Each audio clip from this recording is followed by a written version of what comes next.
bonjour. Je remercie les organisateurs de m'avoir invité à Rennes pour parler des robots. Je vais donc vous parler de l'attachement pour les robots. On a parlé déjà de robots. Je vais vous parler de l'attachement qui est à la fois positif et qui peut poser problème. Alors pour cette communication, très rapidement, je vous dirai dans quel contexte je travaille, et puis je vous dirai quelques éléments sur les robots sociaux, puis je vous parlerai d'une étude, l'étude Rosie, qui a eu lieu dans les EHPAD d'ailleurs, et puis ensuite, si j'ai un petit peu de temps, je vous montrerai un film qui montre justement les interactions des personnes avec des robots sociaux et le point de l'attachement. Alors, concernant voilà.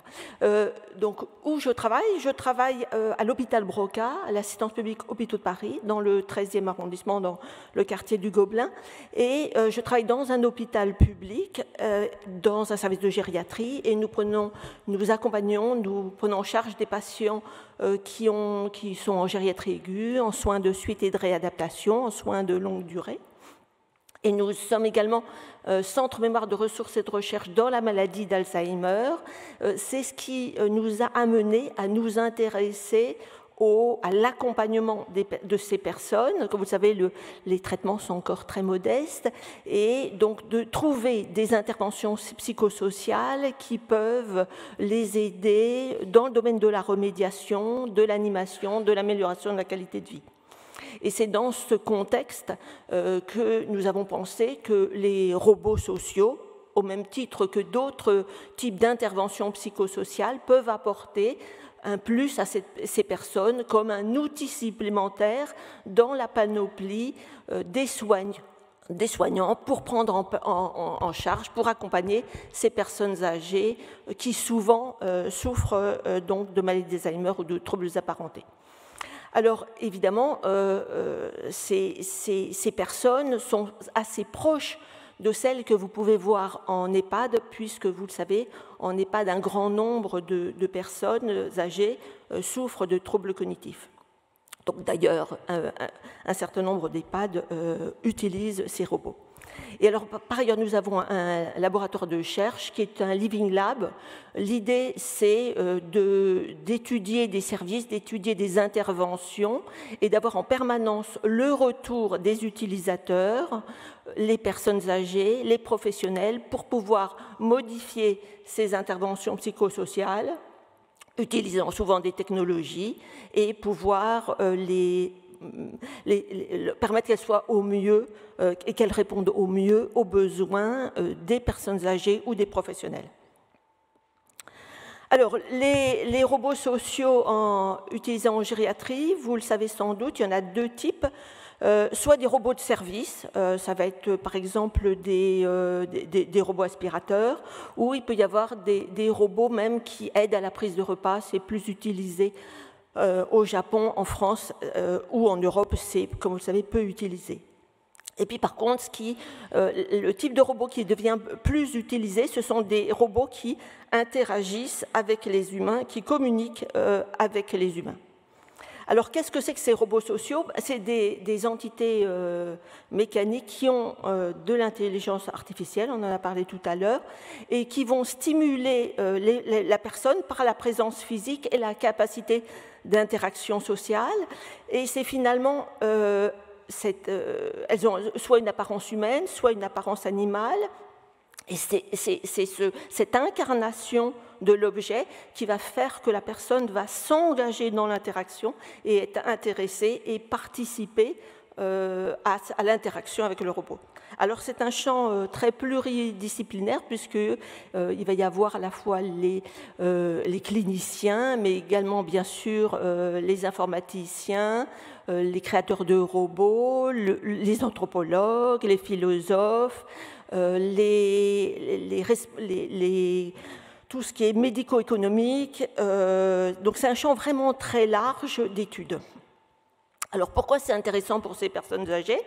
Parce que les interfaces vont être naturelles, hein, ça va être la voix, le toucher, le regard. C'est ça qui va faciliter d'ailleurs l'engagement des personnes. Les interfaces sont flexibles, on peut personnaliser les contenus, on peut également, on pourra de plus en plus personnaliser selon le profil des personnes. Et puis l'intérêt, c'est que ça va être support de différentes activités, soit des activités thérapeutiques, soit des activités d'animation. Alors voici des exemples hein, avec le robot Nao pour par exemple des exercices physiques. Un autre robot, le robot Spoon, pour plus des interactions sociales, médiateur d'interactions sociales. Ensuite, le robot Paro, qui aura lui plus un rôle pour calmer l'anxiété et diminuer les troubles du comportement chez des gens qui ont des troubles neurocognitifs. Et puis d'autres, hein, le Compagne et puis le Pepper. Alors, on va parler un petit peu de l'attachement au robot. L'attachement, qu'est-ce que c'est? Eh bien, on ira très vite, hein, c'est la recherche de la proximité de la personne, on va dire que c'est une personne à laquelle on est attaché. Cette personne est un point de sécurité, elle est un refuge, et il y a surtout une angoisse de séparation quand l'objet d'attachement est retiré.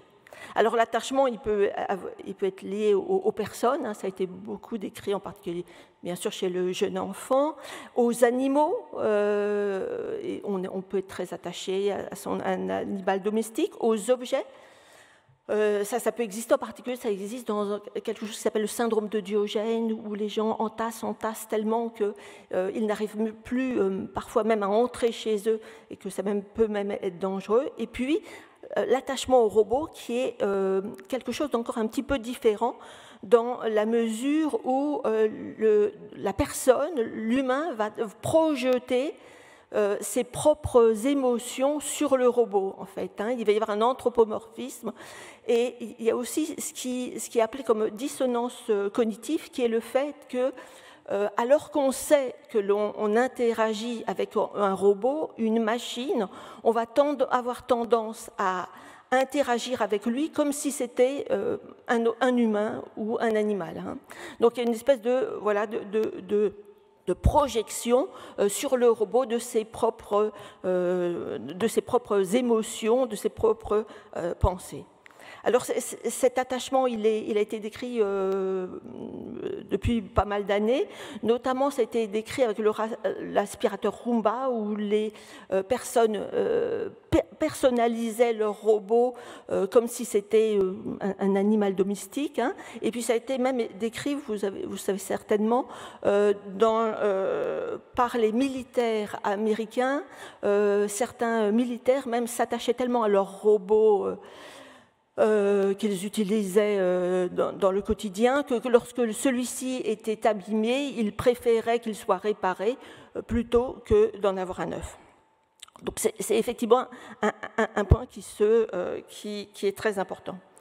Alors, je vais vous parler un petit peu du projet Rosie. Ce projet Rosie, il s'est fait en 3 étapes.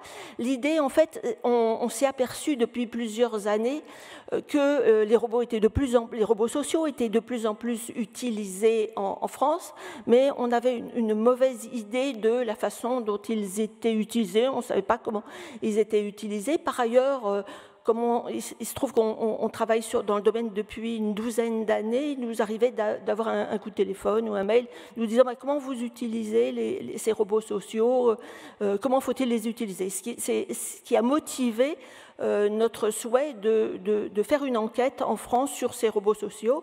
Alors un point très important, ça a été fait avant la Covid, et donc sans doute que les résultats seraient différents à l'heure actuelle, notamment du fait des points infectieux.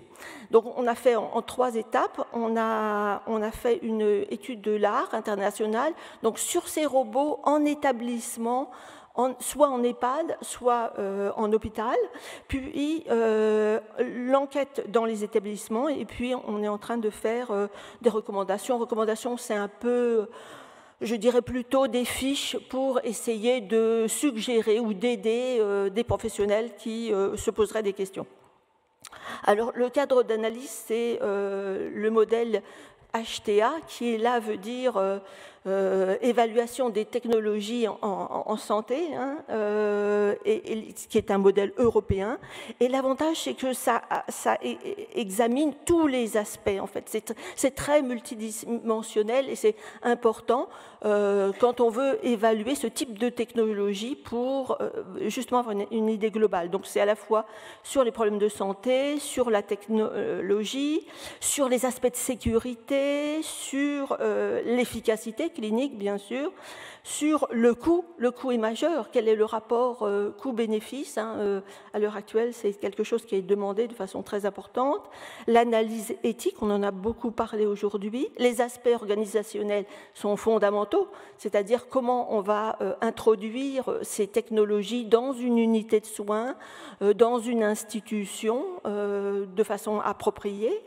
Et puis les aspects sociaux, c'est-à-dire comment ces technologies sont acceptées, et les aspects juridiques, on en a déjà parlé, qui sont également très importants. Alors il y a dans la littérature beaucoup de robots sont utilisés. Celui qui a été le plus utilisé jusqu'à présent était le robot Paro, qui est le robot phoque, et puis d'autres comme le Nao, l'Eibo, enfin différents ont été utilisés. Donc là, 59%, vous voyez, animaloïdes, 41% humanoïdes, et puis vous voyez, 47% sont commercialisés, mais beaucoup sont encore à l'état de prototype. Il faut savoir quand même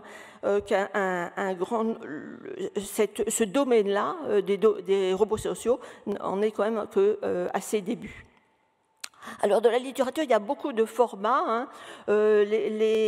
Ça a pu durer d'une journée à plusieurs années. Les séances, ça peut être d'une séance à 36 séances. Il peut y avoir un facilitateur ou alors le robot est donné directement à la personne. Les séances peuvent être collectives, individuelles. Et puis elles peuvent être dans différents lieux. C'est vraiment, dans la littérature internationale, vraiment l'utilisation est très très variée. Il n'y a pas de règles particulières. Alors les bénéfices sont notables, avec à la fois des bénéfices et puis des aspects qui posent plus problème. Donc ce qui est clair, c'est qu'il y a un grand bénéfice sur les interactions sociales, une réduction de la solitude, une amélioration de l'agitation et de l'anxiété, donc des troubles du comportement des personnes qui ont des troubles neurocognitifs. Et ça permet, dans certains cas, de diminuer les médicaments, soit les psychotropes, qui sont donc utilisés quand il y a des troubles, une agitation ou une anxiété très importante, par exemple, et également les antalgiques, parce que certaines publications ont montré qu'il y avait un effet bénéfique dans la douleur, évidemment pas sur l'aspect de perception, hein, puisque ça ne modifie pas, c'est de l'ordre du physiologique pur, mais également sur les aspects cognitifs et émotionnels qui sont d'autres parties, d'autres points, d'autres aspects de la douleur. Et sur ces aspects-là, le robot peut agir par l'effet de distraction, en fait, de distraction cognitive et émotionnelle qu'il entraîne. Ces études sont très hétérogènes, donc c'est difficile de les comparer. C'est pour ça que c'est aussi difficile véritablement on s'aperçoit qu'il y a un effet bénéfique, mais comme souvent dans les interventions, ça n'est pas facile de véritablement le montrer de façon objective, hein, comme on montre le bénéfice des antihypertenseurs sur l'hypertension artérielle. On n'est pas dans ce registre-là et on manque d'indicateurs pour véritablement montrer l'efficacité de ces outils. Les aspects sociaux, en général, ils sont bien acceptés.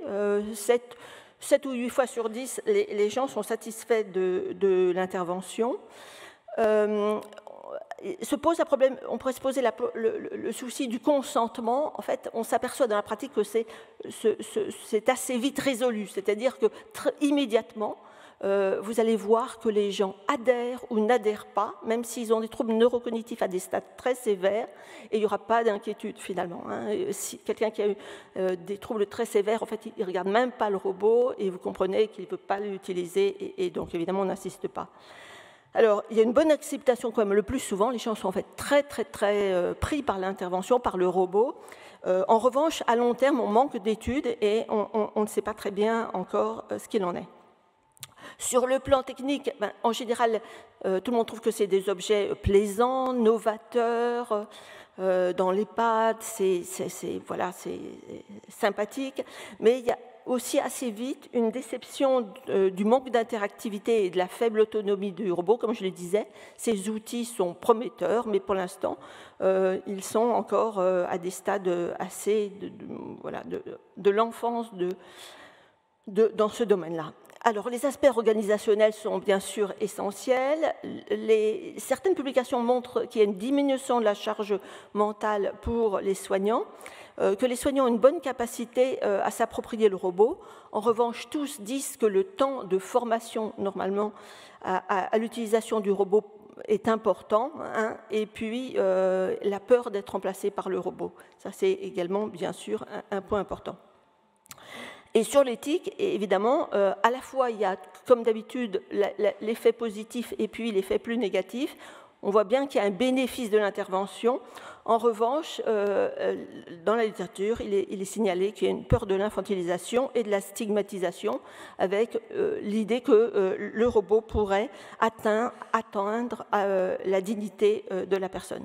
Alors, un certain nombre d'auteurs parlent effectivement de l'attachement au robot, hein, et notent que des manifestations affectives très importantes, les personnes disent à leur robot qu'ils l'aiment, qu'ils le trouvent très mignon, et ils interprètent les bruits du robot, par exemple du robot Fogg-Paro, les petits bruits qu'il fait, comme des réponses à leurs questions ou des manifestations émotionnelles du robot.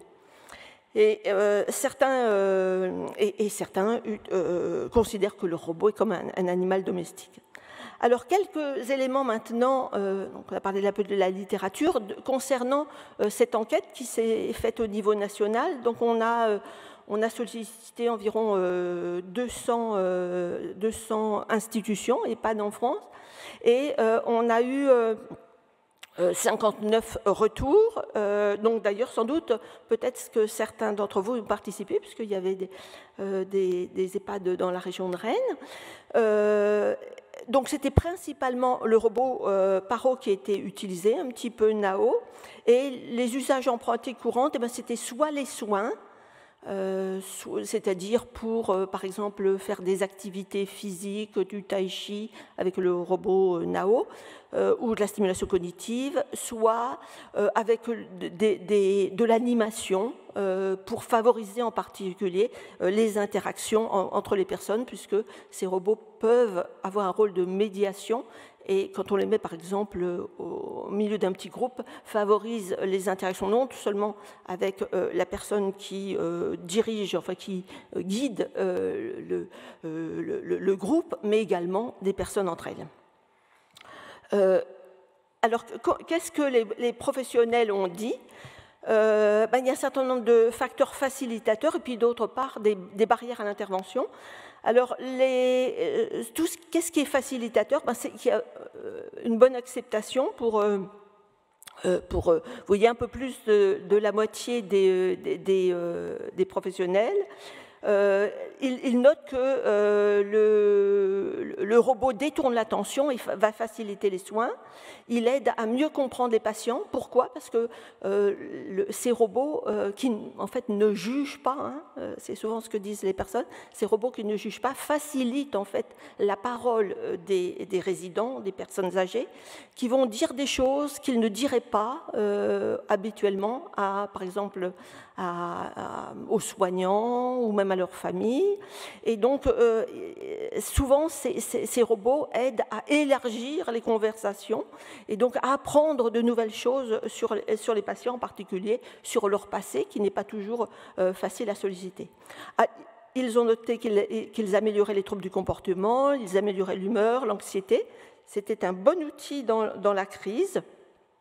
Ils évitaient le recours aux psychotropes et ils permettaient un renouvellement des pratiques, c'est-à-dire que l'utilisation du robot, l'introduction du robot dans l'EHPAD ou l'hôpital permettait finalement une sorte de stimulation de l'équipe avec cet nouvel outil à se former et à introduire dans l'établissement. En revanche, il y avait des barrières. Vous voyez pas mal de réticences. 47% des professionnels dans les EHPAD étaient réticents. Il y avait un certain scepticisme sur l'utilité du robot. L'aspect organisationnel n'était pas facile.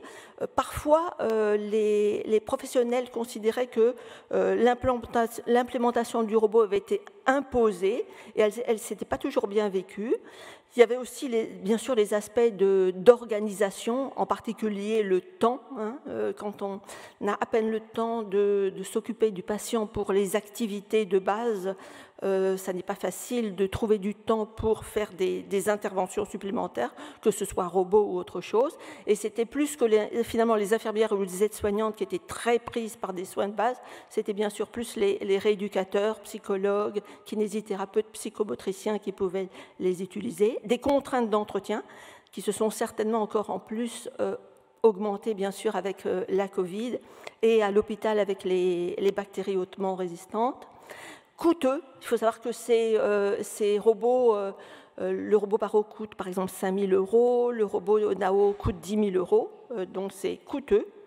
Par ailleurs, il y a un besoin de formation important, c'est-à-dire la formation est donnée par le constructeur, mais il faut ajouter une formation supplémentaire avec certainement un soignant qui est responsable, un soignant ou un rééducateur ou quelqu'un dans l'établissement qui est en charge de la formation, qui va aussi contribuer à faire des fiches pour permettre que tout le monde puisse participer. Et un point important, c'est que du fait du renouvellement très important des soignants dans nos établissements, ça n'est pas facile de maintenir cette intervention au long cours, puisqu'en fait, il faut à chaque fois former les personnes. Souvent, les soignants n'osent pas utiliser ces outils quand ils n'ont pas été formés.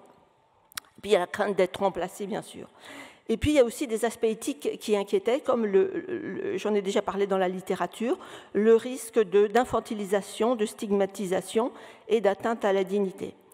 Alors, les soignants aussi ont noté à plusieurs reprises l'aspect attachement. Et l'attachement, c'est à la fois c'est positif, c'est très positif. Même les constructeurs du robot souhaitent favoriser l'attachement, l'engagement aussi dans la relation, puisque ça permet qu'il y ait un bon rôle. Le rôle, c'est d'améliorer, de permettre des thérapies et d'autre part d'améliorer la qualité de vie. On s'aperçoit que ça améliore la communication sociale, c'est médiateur de la relation, ça réduit l'isolement. Donc l'attachement est très positif, c'est lui qui permet l'activité thérapeutique, mais il y a aussi des points négatifs, à savoir que parfois ça peut être excessif, en particulier si par exemple la personne est tellement inquiète de l'état de son robot, elle pense que son robot est en burn-out ou que le robot risque d'être malade. Nous, on avait à un moment donné le robot Nao qui avait une patte cassée. Et donc là, les patients âgés avaient voulu le mettre dans une petite poussette et lui faire des bandages parce qu'il était malade. Donc on voit bien que à la fois c'était positif, mais quelles sont les limites. Et puis il y a l'aspect d'empathie artificielle, ce sont des machines, et donc finalement certes, il est empathique, puisque, en particulier le Nao, par exemple, il va dire en permanence ce que les gens souhaitent entendre, il va les encourager dans un exercice de stimulation cognitive ou un exercice physique, mais cette émotion qui semble être apportée par le robot est en fait artificielle. Il la ferait pareil pour un autre. Donc, il y a cet aspect-là. Il y a l'aspect d'être dupé.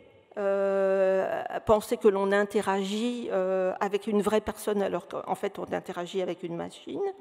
Et puis il y a aussi le risque d'être manipulé, de perdre son libre arbitre. Donc en EHPAD, en établissement, on va être très prudent, mais on imagine par exemple que chez soi un robot, il il est fait par un constructeur, il est lié par Internet, et donc le robot peut inciter la personne à acheter tel et tel produit dans un but positif, mais en fait c'est une manipulation. Et puis il y a toujours ce risque de réduction des contacts avec les humains. Alors, quelles sont les pistes pour pallier un attachement trop important? C'est en particulier une auteure qui s'appelle Lowe qui en a parlé. C'est pas facile, hein. Sans doute que les professionnels doivent être formés parce que parfois ils sont tellement inquiets du risque d'attachement finalement ils évitent de proposer le robot en craignant que l'attachement soit tellement important que finalement ce soit négatif pour la personne. Et peut-être que le point important, c'est vraiment d'être plus dans une collaboration de travail plutôt que dans un attachement. C'est-à-dire on va utiliser l'intervention dans telle intervention avec un but pour faire cette remédiation cognitive ou pour faire des exercices physiques, et donc avec un professionnel, et donc quelque chose qui est cadré, plutôt que le robot soit médiateur de la relation entre les personnes, c'est-à-dire qu'il y a deux personnes et le robot va être là pour favoriser l'interaction, pour favoriser le langage de la personne, pour augmenter, pour jouer un rôle sur son langage. Ces personnes souvent réduisent, vous le savez, leur langage de façon très importante, donc plus médiateur que compagnon. Et puis aussi essayer de favoriser la transparence concernant la machine, c'est-à-dire régulièrement dire à la personne qu'il s'agit d'une machine et non pas d'une véritable personne ou d'un animal, et ce qui n'est pas facile parce que ça va à l'encontre de l'idée des constructeurs qui souhaitent plutôt un maximum d'attachement, bien sûr, pour des motifs financiers assez évidents.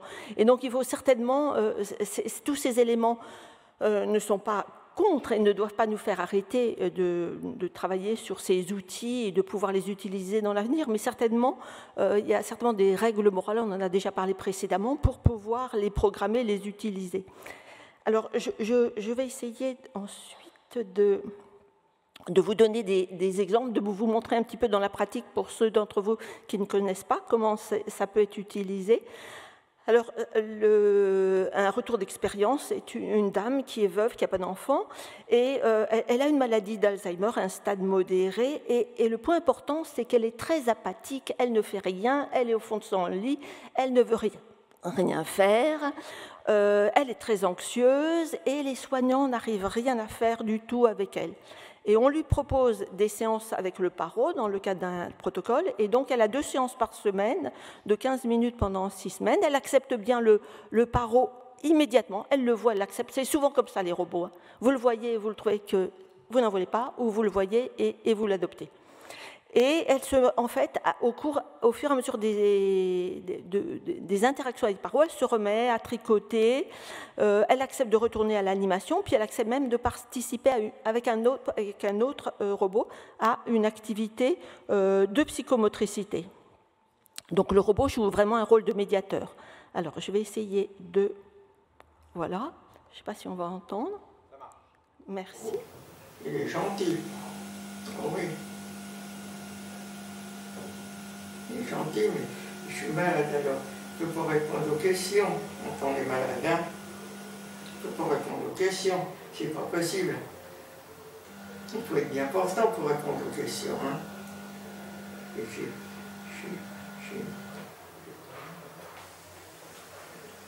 suis malade. Oui, je suis malade. C'est embêtant ça, hein, d'être malade. Oui, embêtant.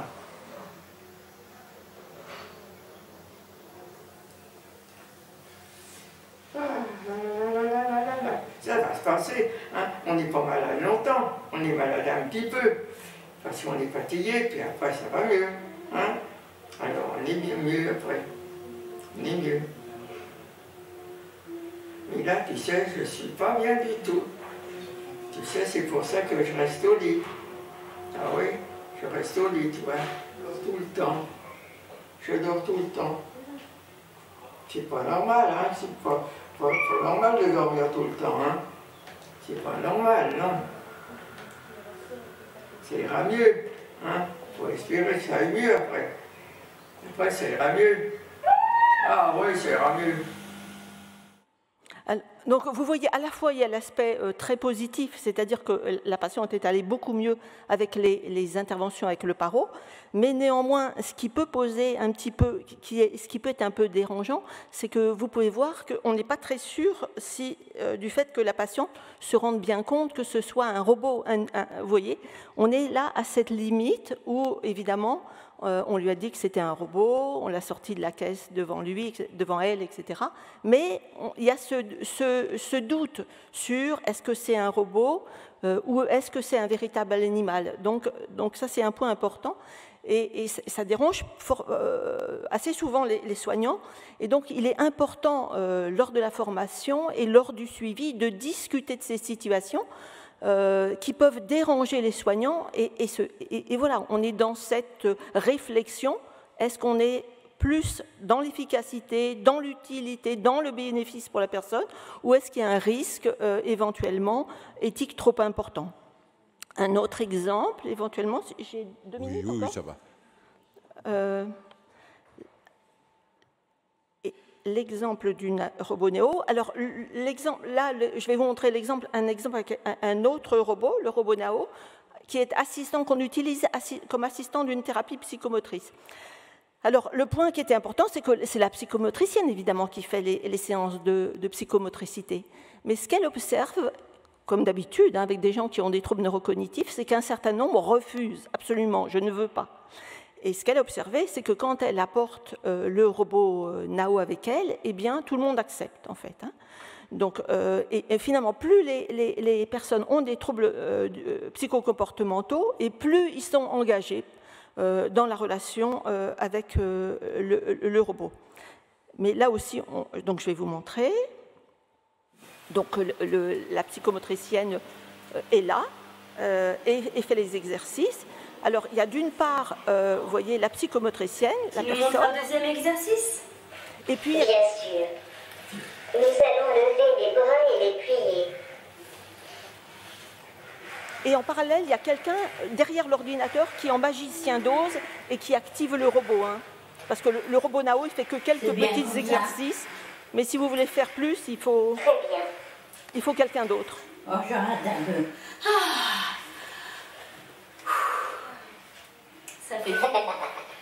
On le fait debout? D'accord. 3 fois d'affilée. Oui, c'est parti.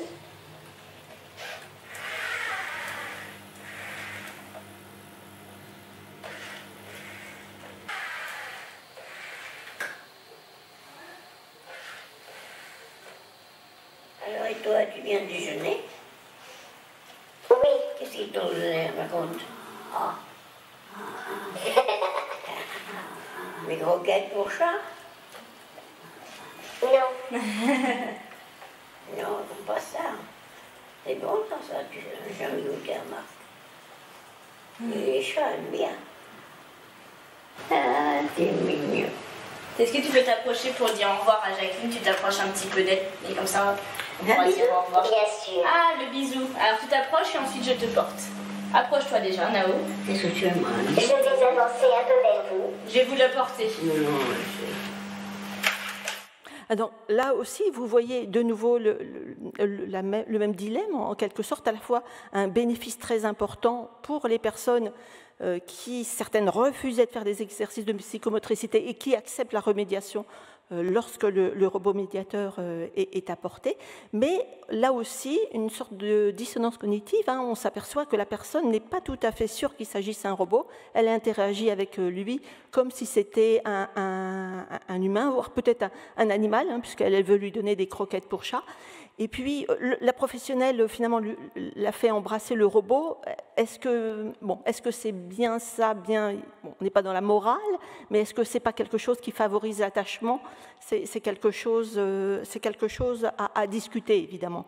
Donc on voit à la fois l'effet très bénéfique de l'attachement qui permet que la personne participe à l'activité, et puis le contre qui est que finalement il peut y avoir des effets négatifs et un attachement excessif. Un des messieurs, d'ailleurs, dans l'exercice, dans l'activité de psychomotricité, avait dit, par exemple, qu'on avait fait des photos des gens qui souhaitaient des photos avec eux, avec Nao, et un des messieurs avait dit « Je veux être enterré avec ma photo de Nao ». Ce que son épouse avait très très mal pris en fait. Donc on voit là, vous voyez, la limite, le lien avec le robot, l'interaction avec le robot est très très subtile. Et pour finir, donc je vous montrerai juste ce travail d'Yves Gély qui avait participé également au travail, à l'intervention Rosie avec nous. Je vous remercie. C'est nous qui vous remercions.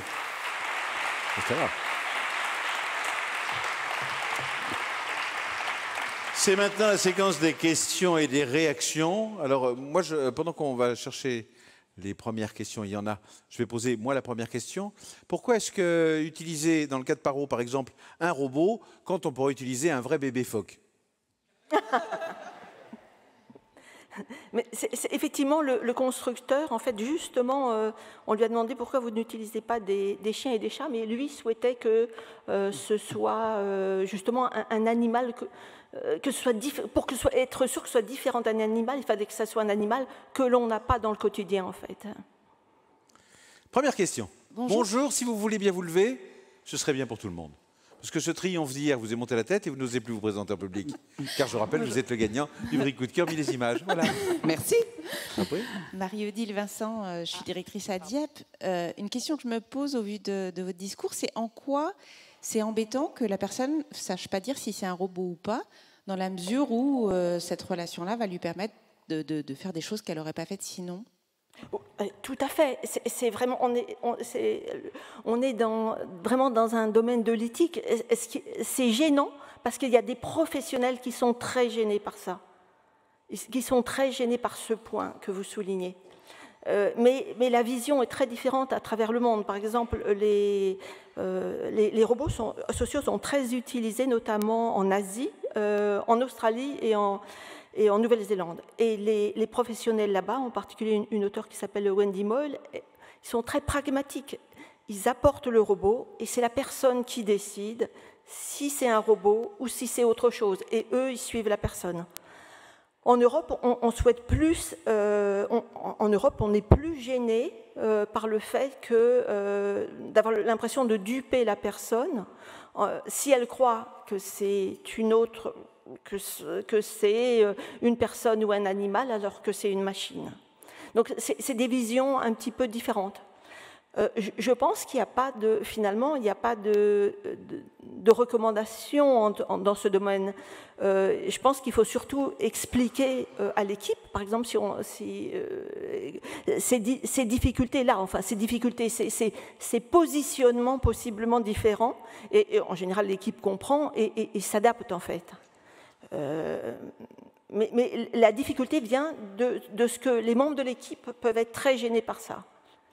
Et puis le grand public aussi, le grand public qui ne connaît pas ni les personnes âgées ayant des troubles neurocognitifs ni les robots est indigné qu'on puisse donner des robots à des personnes et que ces personnes puissent penser qu'il s'agit de machines. Il faut travailler avec le grand public et puis foutre la paix aux personnes âgées qui trouvent un bénéfice. Enfin, nous on regarde d'abord l'intérêt de la personne âgée. Tout à fait. Aux autres de s'adapter. Tout à fait, tout à fait. Tout à fait. Mais il y a donc un besoin important d'explication, en fait. Peut-être l'occasion de faire un sondage in vivo. Quels sont ceux qui sont embarrassés par le fait qu'on ne sache pas si ce sont des robots ou des êtres humains? Levez la main. Et quels sont ceux qui s'en fichent? Voilà. C'est pour vos statistiques. Merci. Est-ce qu'on a d'autres questions? Voilà, nous avons d'autres questions. Qui la posera à la prochaine? Bonjour, Bonjour. Donc Marielle de la résidence EHPAD Le Septier d'Or en Vendée. Je suis responsable vie sociale Et je voulais ajouter un commentaire suite à votre intervention, mais aussi peut-être au sens plus large sur le thème du congrès, sur ce qu'on a entendu depuis 2 jours sur toutes les nouvelles technologies. Moi, bien sûr, merci de ce que vous nous avez apporté. Et s'il y a maîtrise de tous ces outils, moi, je dis pas de problème. Mais oui, pour ça. Mais moi, j'avais envie de rajouter quelque chose en disant oui, pour développer peut-être demain, en 2050, l'accompagnement humain du résident. Aujourd'hui, le résident nous dit oui, il veut un accompagnement humain, ça on l'entend. J'espère, je suis convaincue qu'en 2050, ils le diront encore. J'espère ne pas me tromper, mais en tout cas, je voudrais juste apporter deux petites illustrations à ce que je suis en train de dire. Rejoindre la directrice diététicienne qui nous parlait de la méthode de la validation, qui est une formation que je trouve, moi, très riche et qui nous apporte de belles clés humaines pour accompagner les résidents désorientés. On sait qu'ils sont de plus en plus nombreux et en 2050, ils ne le seront pas moins, donc on devra s'adapter à ça. Et là, on est vraiment sur l'humain avec l'humain. On est sur. Je vous encourage à aller voir ce qu'est la validation parce que c'est vraiment. Nous, on a trouvé un vrai trésor dans cette méthode-là. Et puis, l'intervenant sénégalais d'hier nous rejoignait aussi dans cet accompagnement humain. Et la deuxième illustration, c'est que je voulais juste vous dire, nous, on part en séjour depuis 18 ans avec les résidents, un groupe d'au moins 20 résidents avec autant d'accompagnateurs. Ça veut dire qu'on est un pour un sur ce genre de projet. Et moi, je constate, ça fait 30 ans que je travaille auprès de ce public, et je constate qu'avec un accompagnement de ce type, parce qu'on emmène quasiment 20 résidents désorientés, on se rend compte que sur un séjour de 5 jours, les troubles du comportement diminuent très fortement. Ça n'a rien à voir avec notre quotidien dans l'EHPAD. Hein. On a les mêmes quotas d'accompagnement que pour vous tous.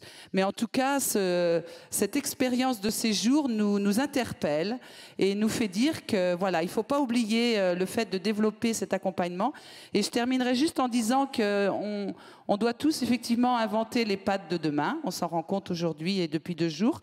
Et pour nous, en tout cas, on axe sur la formation du réseau des bénévoles, la formation des familles volontaires, pour qu'on puisse être de plus en plus à accompagner avec toutes ces valeurs humaines, en attendant d'avoir davantage de professionnels.